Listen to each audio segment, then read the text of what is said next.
Welcome back to the channel. We got some significant updates in today's video. We'll start with a major UEFA rule change that could benefit several high-profile players, transfer developments at Liverpool and Arsenal, and the latest on Chelsea's charges from the FA.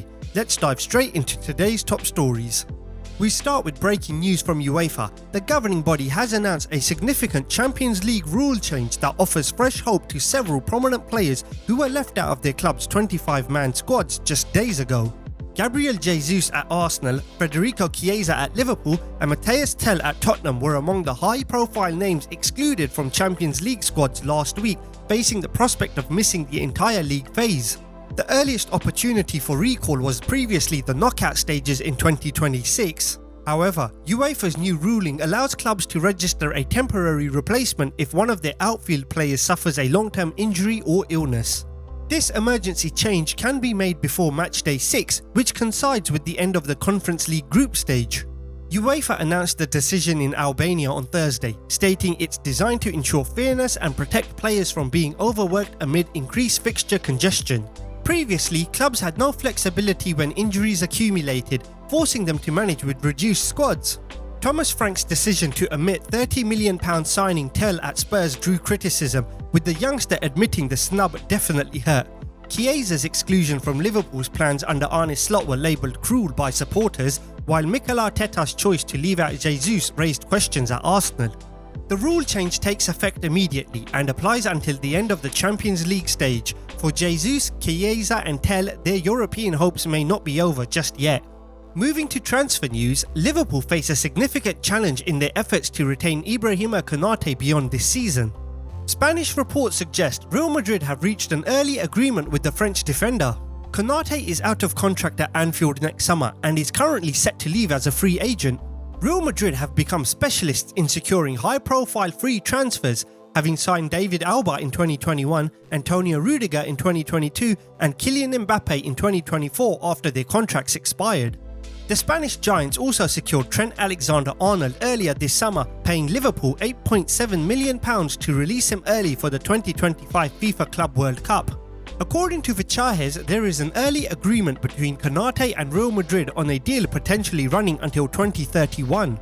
The 26-year-old has reportedly turned down 3 contract proposals from Liverpool and has no intention of renewing his current deal. Liverpool sporting director Richard Hughes has been working for months to convince Konate to sign new terms. The French centre-back has been with Liverpool since 2021 and has won the Premier League, FA Cup and EFL Cup twice with the club. However, multiple Spanish outlets including Marca described Konate's move to Madrid as an open secret. The Daily Mail's Luis Steele reported that Madrid believe they are close to reaching a verbal agreement with Konate, citing the same source who provided information about Alexander-Arnold's move. Transfer specialist Fabrizio Romano maintains that Liverpool still have opportunities to extend Konate's contract through the remainder of the season, though he acknowledges Real Madrid's genuine interest in the defender.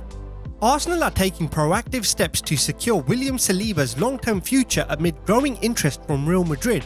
The Gunners have offered the French defender a new 5-year contract. Real Madrid have admired Saliba for some time, monitoring him since his days at St Etienne before his Arsenal breakthrough. The 24-year-old's current deal expires in 2027, with Madrid reportedly maintaining positive relationships with his representatives. Manager Mikel Arteta attempted to downplay transfer speculation in May, insisting Saliba is very happy at the Emirates. However, Real Madrid are reportedly preparing a move for 2026 when Saliba enters the final year of his contract, with a potential free transfer the following year as an alternative. According to Foot Mercato, Arsenal's 5-year offer is part of ongoing discussions as the club hopes for a positive response. No decision has been made yet, with Real Madrid continuing to monitor the situation closely.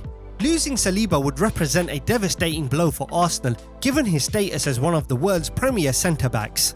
He has made 137 appearances for the club and has been instrumental in their Premier League title challenges over the past 3 seasons. Time now for our quickfire round. Real Madrid have registered interest in Valencia midfielder Javi Guerra, who had a verbal agreement with Manchester United this summer. The 22-year-old signed a new contract until 2029 with a €100 million release clause, though Valencia would reportedly accept half that amount due to financial constraints. Chelsea have responded after being charged with 74 breaches of FA regulations spanning 12 years under Roman Abramovich's ownership. The charges relate to agent regulations and third-party investment in players between 2009 and 2022. Chelsea say they self-reported these matters after the current ownership group discovered potentially incomplete financial reporting during due diligence. Finally, Tottenham failed in their desperate attempts to offload Yves Bissouma during the summer transfer window. The Mali international was offered to West Ham as part of a swap deal for Paqueta, but the Hammers rejected the proposal. Bissouma has fallen out of favour under Thomas Frank due to disciplinary issues. That's all for today's edition of Footy Today. We'll continue monitoring these developing stories, particularly the transfer situations involving Konate and Saliba, plus the implication of UEFA's new Champions League regulations. Make sure to like, subscribe and hit that notification bell for the latest football news and analysis. Thanks for watching Footy Today, and we'll see you in the next one.